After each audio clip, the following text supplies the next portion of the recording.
Today I start next topic Human Genome Project HCG। Short में इसको क्या कहते हैं? HCG human genome project. अभी हम लोग पढ़ रहे थे प्रोकैरियोटिक जीनोम, इसके बाद यूकैरियोटिक जीनोम, और अब आपका टॉपिक जो है ह्यूमन जीनोम प्रोजेक्ट। ये ह्यूमन जीनोम प्रोजेक्ट है क्या?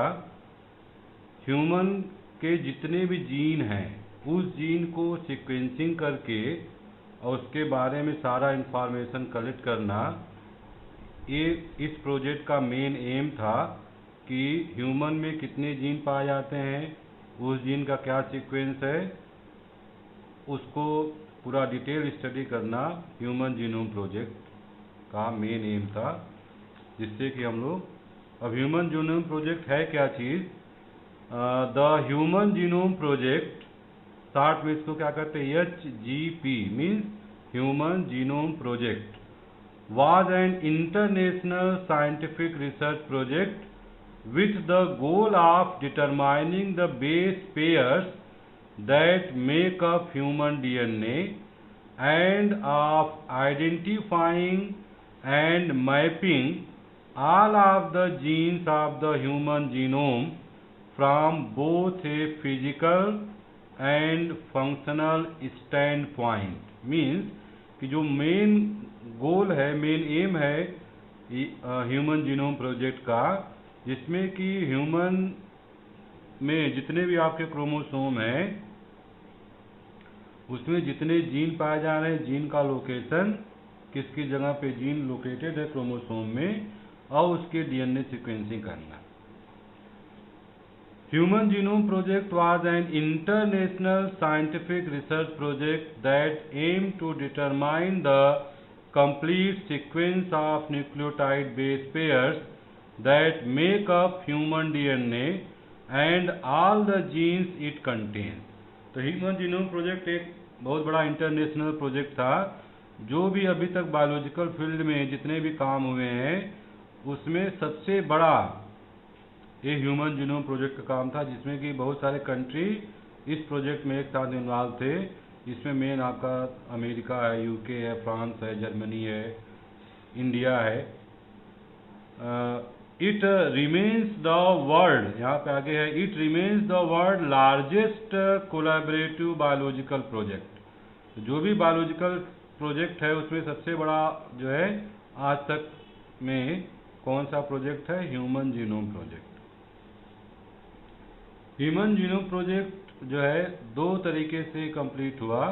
एक जो गवर्नमेंट एडेड था और दूसरा एक प्राइवेट कंपनी है जिसका नाम है सेलेरा जीनोमिक्स। इन्होंने अलग से ह्यूमन जीनोम प्रोजेक्ट को लॉन्च किया और दोनों का प्रोजेक्ट एक साथ कंबाइन होकर के 2001 फरवरी में इसका रिजल्ट डिक्लेयर किया गया। The human genome project was an international project lead by the United state department of energy. तो यूएस में कौन कौन से इसमें इन्वॉल्व थे?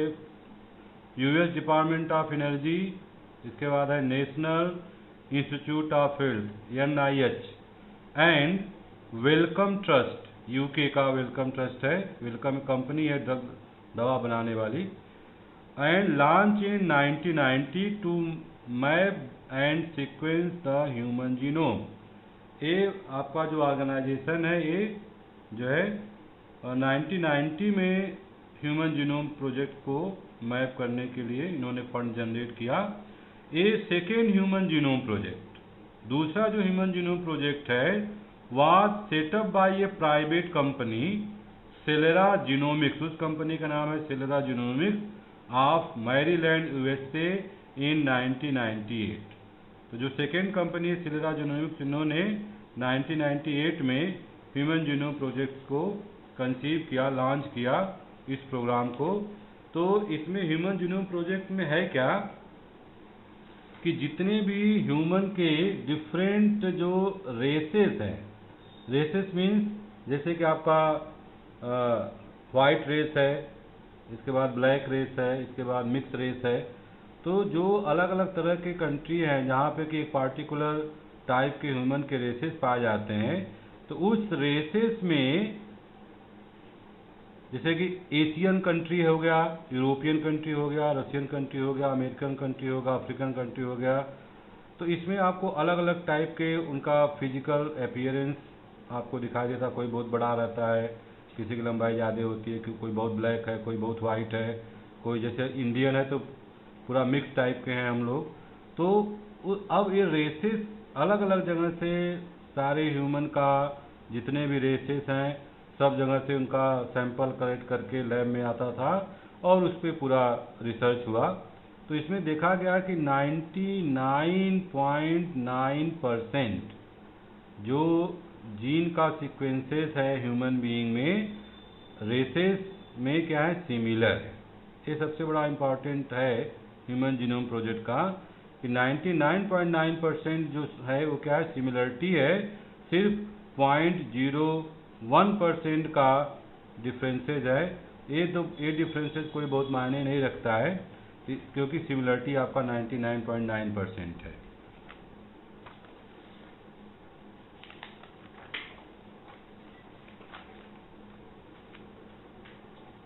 बोथ द प्रोजेक्ट, ये दोनों जो प्राइवेट कंपनी है और जो आपका सरकारी जो गवर्नमेंट कंपनी थी, दोनों ने completed draft of a human genome sequence in 2001 and a result were published in scientific journal Nature and Science in February 2001। तो जो भी आप ये नेचर एंड साइंस का है दो, तो जो भी आपका ह्यूमन जीनोम प्रोजेक्ट का रिजल्ट डिक्लेयर हुआ 2001 फरवरी में, और एक पत्रिका है साइंटिफिक जर्नल जिसका नाम है नेचर, और दूसरा जो है वो है आपका साइंस। दो मेन इंपॉर्टेंट जर्नल्स होते हैं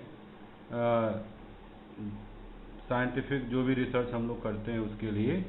तो इसमें जो भी पेपर पब्लिश होता है उसमें बहुत इंपॉर्टेंट डिस्कवरी जो है वो रहती है। अब यहाँ पे जो भी इन्होंने ह्यूमन जीनोम प्रोजेक्ट को डिस्क्राइब किया, ये पूरा उसका एक कंक्लूजन है कि ह्यूमन जीनोम हम लोगों में कितना टोटल है। तो टोटल कितने पेयर क्रोमोसोम है, 23 पेयर या 46 नंबर या नंबर है। तो ह्यूमन जीनोम जो टोटल आपका है वो कितना है, 3200 मेगा बेस पेयर। यदि हम लोग ह्यूमन का जो जीनोम है, ह्यूमन के जीनोम को यदि हम लोग क्लासीफाई करते हैं तो 3200 मेगा बेस पेयर का टोटल आपका ह्यूमन जीनोम है। अब इस ह्यूमन जीनोम को हम दो भाग में डिवाइड कर सकते हैं। दो क्लासेस इसके हैं। एक है आपका जीन्स, यहाँ पे genes and genes related sequences. तो 3200 में जो genes and gene related sequences हैं वो कितना है, 1200 मेगा बेस पेयर, और जो इंट्राजेनिक जो डीएनए है वो है आपका 2000 मेगा बेस पेयर। तो सबसे पहले जो ह्यूमन जीनोम प्रोजेक्ट है उसको हम लोग दो भाग में डिवाइड किए। एक है आपका जो है इंटरजेनिक, या जिसको कह सकते हैं आपकी जीन्स एंड उससे जो रिलेटेड हैं वो आपका आता है, और नेक्स्ट दूसरा वाला है आपका जो है सेकेंड, वह इंट्राजेनिक डीएनए, वह 2000 मेगा बेस पेयर का। अब हम सबसे पहले इसको क्लासीफाई करते हैं। फर्स्ट वाले को genes and gene related sequences. इसमें दो क्लासेस हैं, जीन्स और दूसरा है रिलेटेड सीक्वेंसेस। अब देखिए कि इसमें जो आपका 1200 बेस पेयर था, इसमें जो जीन्स है वो सिर्फ कितना है, 48 मेगा बेस पेयर, और रेस्ट जो आपका बचा 1152 MB, ये आपके क्या है, रिलेटेड सीक्वेंसेस है, जीन से रिलेटेड सीक्वेंस। तो 3200 मेगा बेस पेयर में ओनली 48 मेगा बेस पेयर जो डीएनए है वो सिर्फ क्या कंटेन कर रहा है, जीन्स को कंटेन कर रहा है। बाकी जो रेस्ट आपके बच जा रहे हैं वो सारे आपका क्या है, नॉन कोडिंग सीक्वेंसेज हैं, जिसमें कि बहुत सारा क्लासिफिकेशन है। इसीलिए कहते हैं कि जो ह्यूमन जीनोम है उसमें आपका सिर्फ 3%, जो आपका 3200 मेगा बेस पेयर है उसमें से कितना आपका है, 48% ओनली, सिर्फ 48% आपका जो जीन है वो कोडिंग सीक्वेंसेस हैं। बाकी जितने आपके बच जा रहे हैं सारे आपके नॉन कोडिंग सीक्वेंसेस और रिपीटिटिव सीक्वेंसेस में बहुत सारी कैटेगरी हैं। लेकिन अभी सोचिए कि सिर्फ 3%, इतने में से सिर्फ आपका 48 मेगा बेस पेयर, बाकी जो रेस्ट हैं सब क्या है, नॉन कोडिंग सीक्वेंसेस बनाते हैं। तो यहाँ पे जीन्स हो गया 48 MB और रिलेटेड सीक्वेंसेस कितने हो गए, 1152 मेगा बेस पेयर। अब जो रिलेटेड सीक्वेंसेस हैं 1152 मेगा बेस पेयर, इसको जब आप क्लासीफाई करते हैं तो इसमें 3 क्लासेस हैं आपके। पहला है स्यूडो जीन्स, दूसरा है जीन फ्रेगमेंट, तीसरा है introns and untranscribed region, that is called UTR। तो जो रिलेटेड सीक्वेंसेस है जीन्स के उसमें आपका pseudo gene, gene fragment, entrance and UTR क्या, अनट्रांसक्राइब्ड रीजन, जिसका कि ट्रांसक्रिप्शन नहीं होता है। तो ये इतने आपके आते हैं 1152। अब इसमें ये कोई फिक्स नहीं है कितना आपका mega base pair pseudo gene होता है, कितना जीन फ्रेगमेंट होते हैं, कितना इंट्रांस होते हैं। तो ओवरऑल ये तीनों मिल करके आपका 1152 मेगा बेस पेयर कवर करता है, जिसको कि हम लोग रिलेटेड सीक्वेंसेस कहते हैं। ठीक, अब हम आ जाते हैं दूसरे पार्ट पे, जिसका नाम है इंट्राजेनिक डीएनए। तो जो इंट्राजेनिक डीएनए है इसमें भी 2 पार्ट हैं। एक है इंटरस्पर्स रिपीट जो कि 1400 मेगा बेस पेयर है, और दूसरा है other intergenic region, that is the 600 mega base pair. Intersperse means कि वो बीच बीच में स्कैटर्ड वे में उस डीएनए सीक्वेंसेस में पाया जाता है, एक जगह यहाँ पाया जाएगा, फिर दूसरी जगह पाया जाएगा, फिर तीसरी जगह, तो कहलाता है intersperse repeat, that is the 1400 MB mega base pair. और जो इंटरस्पर्स रिपीट है ये आपके कौन कौन से हैं, LINEs, SINEs, LTR and DNA transposons. Line क्या है, LINES, जो कि 640 मेगा बेस पेयर का है। लाइंस का क्या है, long interspersed nuclear element. Long interspersed nuclear element means या long interspersed nucleotide element, LTR। LINEs क्या है कि जिसमें जो आपका न्यूक्लियोटाइड होगा, जैसे कि जो बेस पेयर हैं वो बेस पेयर काफ़ी लंबाई जिसकी ज़्यादा रहती है उसको कहते हैं लॉन्ग, मतलब लंबा रहेगा, जैसे AGCTTT, ये आपका काफ़ी लंबा सेगमेंट होगा। ये जो लॉन्ग सेगमेंट है वो कई बार डीएनए सीक्वेंस में प्रेजेंट रहता है, तो उसी को हम लोग कहते हैं लॉन्ग इंटरस्पर्स न्यूक्लियर एलिमेंट और long interspersed nucleotide element. LINEs means जिसमें डीएनए के सीक्वेंसेस जो हैं जिसकी लेंथ ज़्यादा हो, ज़्यादा नंबर ऑफ बेस पेयर पाए जाते हो, उसी को हम लोग क्या कहते हैं, लॉन्ग इंटरस्पर्स न्यूक्लियर एलिमेंट या न्यूक्लियोटाइड एलिमेंट। और उनकी फ्रीक्वेंसी जो है वो डीएनए में कई बार प्रेजेंट रहता है, जिससे कि वो आपका 640 मेगा बेस पेयर डीएनए को कवर कर रहा है। दूसरा क्या है, SINE. SINE means 60, LINE means long हो गया, और साइन मीन्स क्या हो गया, 60 इंटरस्पर्स न्यूक्लियर एलिमेंट। तो जो आपका साइन है इसमें क्या होगा, जो डीएनए के बेस पेयर्स होंगे वो क्या होंगे, 60 होंगे, जैसे AGCT, ये आपका 60 सीक्वेंस हो गया। अब यही 60 सीक्वेंस कई बार यदि रिपीट पाया जा रहा है डीएनए में, तो उसे कहते हैं हम लोग SINES, 60 जो है एलिमेंट या 60 इंटरस्पर्स न्यूक्लियर एलिमेंट। दूसरा क्या है, LTR। LTR क्या है, LTR कहते हैं long terminal repeat, long terminal repeat LTR।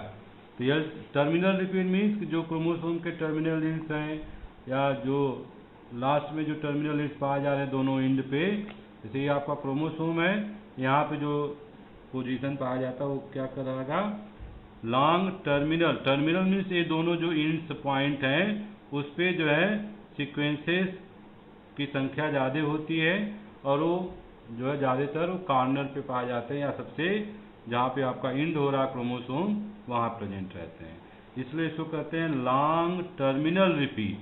एकदम टर्मिनस जहाँ पे आपका टीलोमियर रीजन होता है वहाँ पाया जाता है, इसलिए इसको कहते हैं LTR, लॉन्ग टर्मिनल रिपीट। और इसके बाद आपका आता है DNA ट्रांसपोजांस। DNA ट्रांसपोजांस कितना है 90 MB। ट्रांसपोजांस क्या होते हैं कि इसको हम लोग जंपिंग जीन भी कहते हैं कि एक ही सेल में या एक ही DNA में है, ये अपना लोकेशन या अपना पोजीशन चेंज करता है, तो उसी को हम लोग कहते हैं ट्रांसपोजांस। तो ट्रांसपोजांस कितना है आपका 90 मेगा बेस पेयर।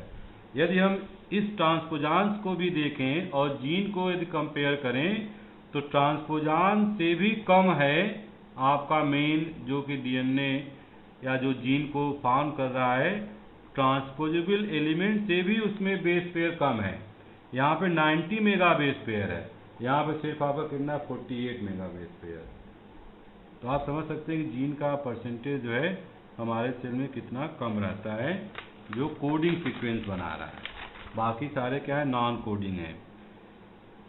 अब यहाँ पे जो इंटरजेनिक DNA था 2000 मेगा बेस पेयर का, उसमें पहला पार्ट हो गया आपका इंटरस्पर्स रिपीट जो कि 14000 मेगा बेस पेयर का है, और दूसरा क्या other intergenic region that is 600 mega base pair.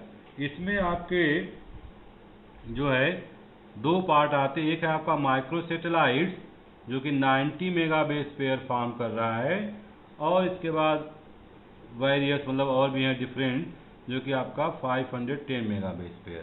तो ये जो आपका एक फ्लो चार्ट है ह्यूमन जीनोम का, तो इसमें आपको जो दिखाया जा रहा है कि ह्यूमन जीनोम कितने मेगा बेस पेयर का है 3200 मेगा बेस पेयर, और ये कैसे आपका डिस्ट्रीब्यूशन कौन कौन इसमें कितना बेस पेयर पार्टिसिपेट कर रहा है, ये चार्ट से आपको पूरा वो डिस्क्रिप्शन या क्लासिफिकेशन आप या इसको देख सकते हैं कि जो भी ह्यूमन जीनोम है वो किस तरह से उसका डिस्ट्रीब्यूशन यहाँ पे है।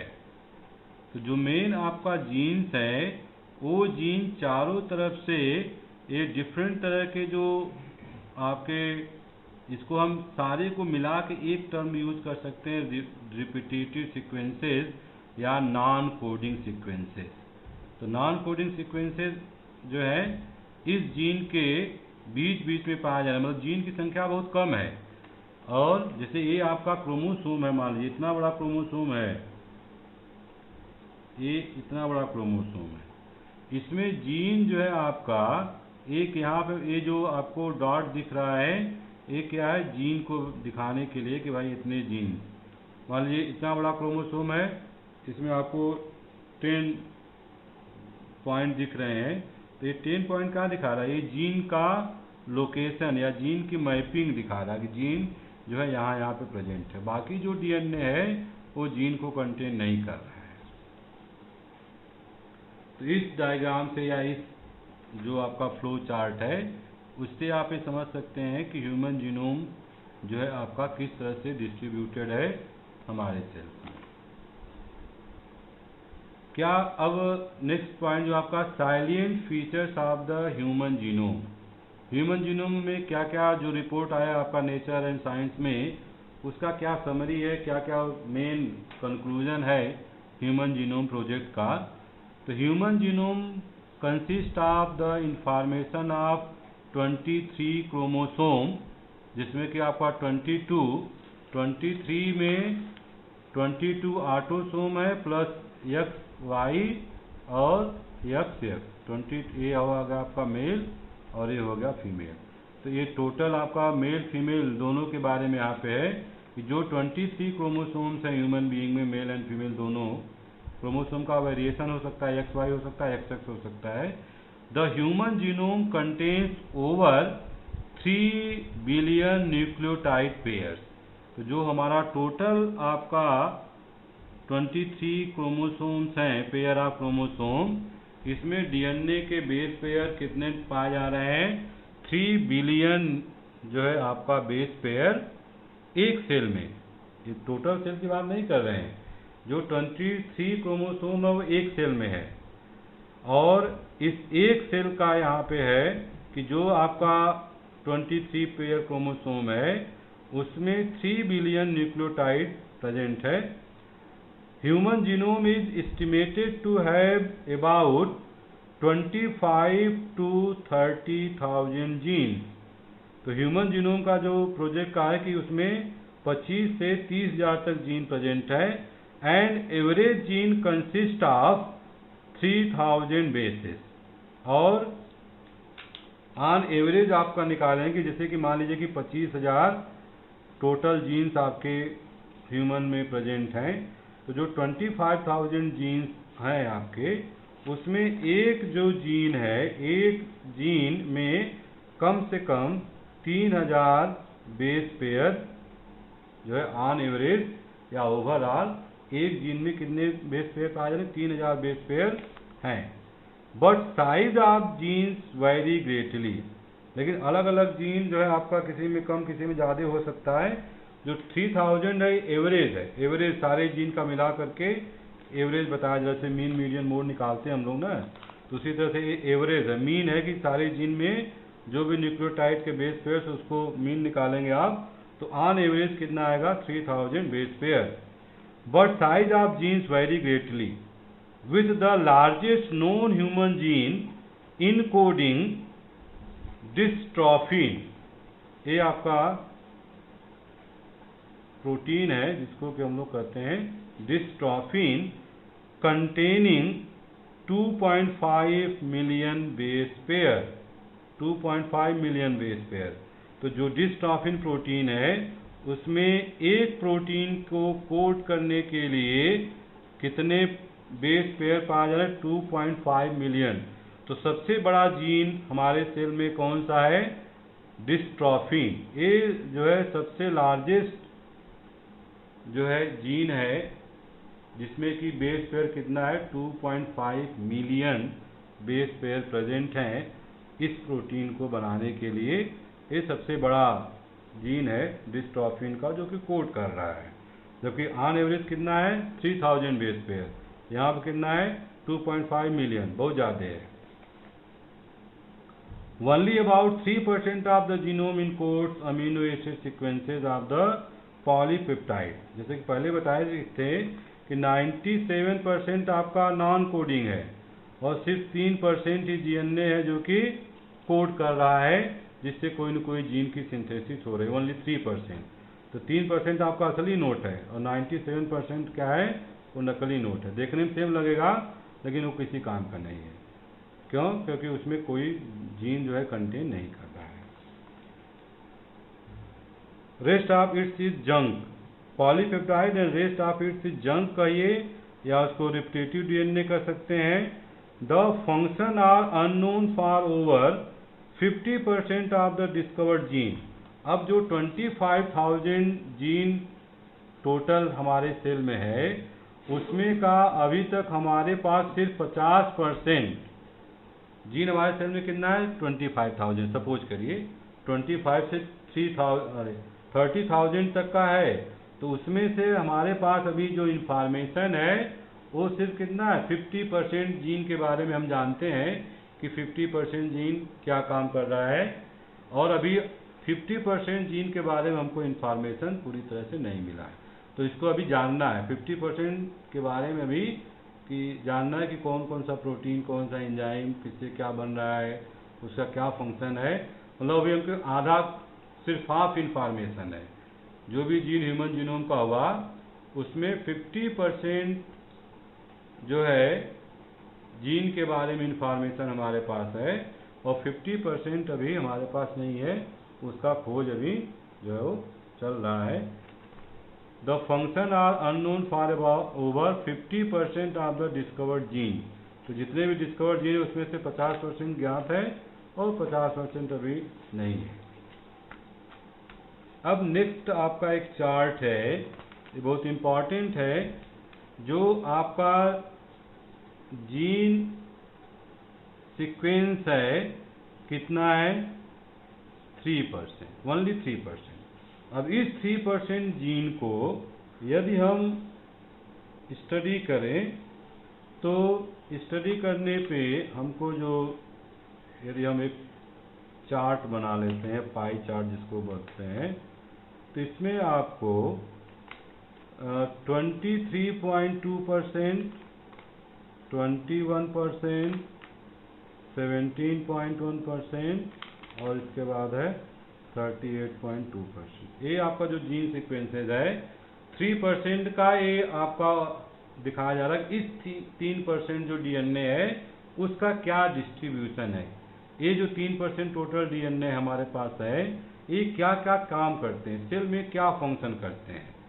तो यहाँ पे जो 23.2% यहाँ पे पहला बुक जो पाई चार्ट है वो 23.2% किस चीज के लिए है, यहाँ पे एक्सप्रेशन, जो आपका जीन एक्सप्रेशन है, और इसके बाद जो डीएनए का रेप्लिकेशन है, and maintenance of the genome, और जीनोम को मेंटेनेंस करने के लिए जो भी एंजाइम्स या जो भी चीज़ रिक्वायर्ड है उसके लिए यहाँ पे जीन है कितना है वो 23.2%।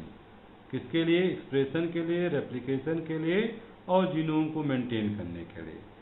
21% जो आपका है वो किसके लिए है, सिग्नल ट्रांसडक्शन, जितने भी तरह के आपके कम्युनिकेशन सिस्टम है, autocrine, paracrine, endocrine, mixocrine, neuro endocrine, ये जितने भी सिग्नल ट्रांसडक्शन, जो भी कम्युनिकेशन सेल के अंदर होता है, जो भी प्रोटीन की जरूरत पड़ती है, वो सारे आपके किस में आते हैं, 21% में।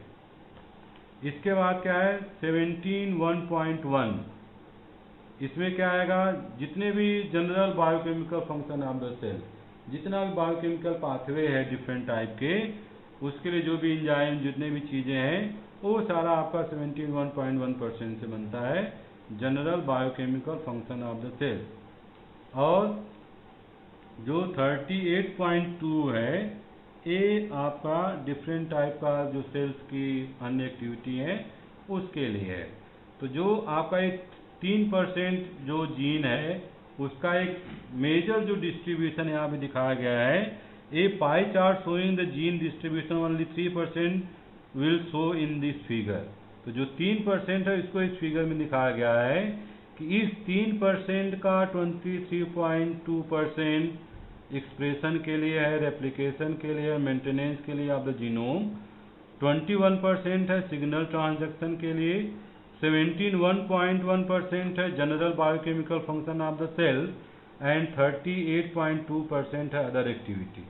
तो ये आपका ये 3% का डिस्ट्रीब्यूशन आपको इस पाई चार्ट से मिल रहा है। अब इसमें जो नेक्स्ट है आपका क्रोमोसोम 1, जो क्रोमोसोम 1 है उसमें सबसे ज़्यादा नंबर ऑफ जीन्स पाए जाते हैं। Chromosome 1 has most gene, chromosome 1 में सबसे ज़्यादा जीन पाया जा रहा है, कितना 2968। तो क्रोमोसोम 1 सबसे लार्जेस्ट साइज होता है, इसलिए इसमें सबसे ज़्यादा नंबर ऑफ जीन्स पाए जा रहे हैं। 2968 जीन्स आपके किसमें है, क्रोमोसोम 1 में। And chromosome Y has the lowest, क्योंकि क्रोमोसोम Y सबसे स्मॉलेस्ट, 1 जो है वो क्या है, सबसे लार्जेस्ट है, और जो Y है सबसे स्मॉलेस्ट है, बहुत छोटा Y का क्रोमोसोम होता है। तो लार्जेस्ट में जो आपका साइज है क्रोमोसोम का उसमें 2968 जीन्स पाए जा रहे हैं, और जो Y क्रोमोसोम है उसमें कितने जीन्स पाए जा रहे हैं, 231 जीन्स, क्योंकि सबसे स्मॉलेस्ट आपका क्रोमोसोम Y है। Almost all the nucleotide bases are exactly the same in all people। तो जितने भी ह्यूमन बीइंग्स हैं उसमें जो जीन का जो सीक्वेंसेस हैं वो सभी में सेम है, सिर्फ जीन की बात कर रहे हैं, जीन सेम होता है क्योंकि वो यूनिक सीक्वेंसेस है। बाकी जो आपके हैं 97 नकली वाले, उसमें डिफरेंसेस सब में है, वो किसी का मैच नहीं करेगा, लेकिन 3% वाला सबका मैच करेगा, क्योंकि असली वाला नोट तो वही 3% है। बाकी 97% क्या है, वो रिपीटेटिव सीक्वेंस है। डिफरेंसेस जो होते हैं वो रिपीटेटिव सीक्वेंस में मिलेंगे, यूनिक सीक्वेंसेस में नहीं मिलते हैं। Almost genome sequences of different individual differ far less than 0.2% of the base pair। तो जितने भी ह्यूमन हैं उसमें जो डिफरेंसेस है जीनोम सीक्वेंस में, ओवरऑल वो सिर्फ कितना है, 0.2%। Most of these differences occur in the form of single base differences in the sequences. जो ये 0.2% आपको डिफरेंस मिल रहा है वो किसके वजह से, कोई एक बेस पेयर के अंतर की वजह से मिल रहा है। Most of these differences occur in the form of a single base differences in the sequences. These single base differences are called single nucleotide polymorphism, शॉर्ट में इसको कहते हैं SNPs। तो सिंगल न्यूक्लियोटाइड पॉलीमॉर्फिज्म मीन्स, जैसे मान लीजिए ए जो बेस पेयर है, ए पॉलीमॉर्फिज्म मीन्स यही जो बेस पेयर है, 4 बेस पेयर ए, यही कुछ दूरी पे जाने पे फिर आपको ए 4 मिल गया, फिर कुछ दूरी पे गए फिर आपको 4 ए मिल गया। तो इस तरह से जो 4 का सेट ए का आपको बार बार मिल रहा है, that is called the SNP, single nucleotide polymorphism. A भी हो सकता है, TT भी हो सकता है, GG भी हो सकता है, और डिपेंड करता है अलग अलग कि क्या रहेगा। तो एग्जांपल है आपका सिंगल न्यूक्लियोटाइड पॉलीमॉर्फिज्म, मतलब एक ही जो बेस पेयर है वही आपका 4 के सेट में, 5 के सेट में, 6 के सेट में, 10 के सेट में वो बार बार रिपीट हो रहा है, that is called the single nucleotide polymorphism. तो जो भी यहाँ पे 0.02% डिफरेंस आ रहा है किसके वजह से, due to the single nucleotide polymorphism. और इसका जो फ्रीक्वेंसी है पाए जाने की, 1 SNP occurs at every 1000 base pair of the human genome. एक जो सिंगल न्यूक्लियोटाइड पॉलीमॉर्फिज्म है वो हर 1000 बेस पेयर पे कम से कम एक बार प्रेजेंट रहता है। About 85% of the all differences in human DNA are due to the SNP। जो ह्यूमन जीनोम में डिफरेंसेस आ रहे हैं 0.02%, वो या 0.02% का 85% किसके वजह से है, SNP की वजह से है। अब नेक्स्ट है आपका द पाई चार्ट। जो अभी पाई चार्ट में पीछे आपको यहाँ पे दिखाएं डायग्राम, उसी का डिस्क्रिप्शन है यहाँ पे। The pie chart show a characterization The pie chart show a characterization of the identified human protein coding genes. These involve 23.2% for maintaining of the genome, 21% for the signal transduction, 17.5% for general biochemical function of the cell, and 38.2% for the other activity of the cell। जैसे कि पहले उसको हम describe कर चुके हैं। तो ये आपका ह्यूमन जीनोम प्रोजेक्ट के बारे में है। तो नेक्स्ट क्लास में आपको हम पढ़ाएंगे माइटोकॉन्ड्रियल DNA। ओके।